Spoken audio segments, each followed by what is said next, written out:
Hello all, myself Dr. Prem Anand. I am working as a senior consultant pulmonologist at Velammal Hospitals Madurai, PR Chest Clinic Madurai and Chest Clinic Ramnad. மக்களுக்கு அலர்ஜினா ஒரு பெரிய குழப்பம் இருக்கு. எப்பயுமே பார்த்தோம்னா அலர்ஜினா முதல்ல என்ன? அலர்ஜினா தமிழ்ல ஒவ்வாமை, அதாவது உங்களுக்கு அது ஒத்துக்கிறல, உங்களுக்கு அது பிரச்சனைகளை ஏற்படுத்துது. மோஸ்ட் காமன் டெஸ்ட் அலர்ஜிக்கு என்னன்னு பார்த்தோம்னா, நிறைய பேர் பேஷண்ட்ஸ் வரும்போதே சொல்லுவாங்க, சார் நான் எனக்கு போன வருஷம் பிளட் டெஸ்ட் பார்த்தேன், அதில் ஈஸ்னோஃபில் கவுண்ட் கூட இருந்துச்சு, எனக்கு ஈஸ்னோஃபிலியா இருந்துச்சு அப்படின்னு அவங்களாவே சொல்லுவாங்க. அதனால மக்களுக்கு ஓரளவு புரிதல் அலர்ஜியை பற்றி இருக்கு. அதுக்கு மேலே மென்மேலும் என்ன டெஸ்ட் பண்ணலாம் பார்த்தோம்னா, ஐஜிஇன்னு ஒரு டெஸ்ட் இருக்கு. ஐஜிஇ டோட்டல் ஐஜிஇன்னு சொல்லுவோம். அது கூட இருந்துச்சுன்னா உங்களுக்கு அலர்ஜி இருக்குன்னு அர்த்தம். அதுக்கும் மேல அடுத்த கேள்வி வரும், ஓகே டாக்டர் எனக்கு அலர்ஜி இருக்கு, எதுக்கு அலர்ஜி இருக்கு? அங்கதான் பிரச்சனையே வருது.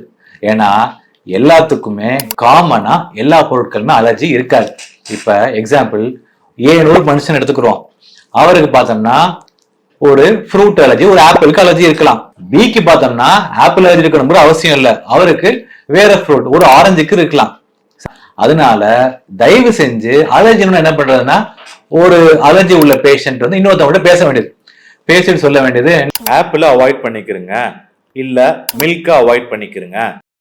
அதுக்கப்புறம் என்ன ஆகும், அதை அவர் தவிர்த்துருவாரு. ஆனாலும் உங்களுக்கு பிரச்சனை சரியாது. ஏன்னு கேட்டா ரியாலிட்டியில பார்த்தோம்னா, ஒருத்தவருக்கு என்ன அலர்ஜி இருக்கோ அதே பொருளுக்கு இன்னொருவருக்கும் அலர்ஜி இருக்குங்கிற அவசியம் இல்லை.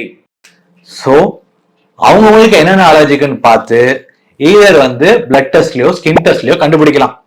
அப்படி இல்லையா நீங்களாவே உங்களுக்கு ஒரு புரிதல் இருக்கணும், இது நான் இன்னைக்கு சாப்பிட்டேன் எனக்கு இது அலர்ஜி வந்துச்சு, இந்த பழம் சாப்பிட்டேன் எனக்கு அலர்ஜி வந்துச்சு, இன்னைக்கு புதுசா ஒரு பர்ஃபியூம் யூஸ் பண்ணேன் எனக்கு தும்மல் வந்துச்சு, இன்னைக்கு புதுசா ஒரு பவுடர் யூஸ் பண்ணேன் எனக்கு பிரச்சனை வந்துச்சு, இன்னைக்கு புதுசா ஃபாஸ்ட் ஃபுட் வாங்கி சாப்பிட்டேன் அப்படின்னு யோசிச்சுக்கு நீங்களா அவாய்ட் பண்ணிக்கிறது நல்லது.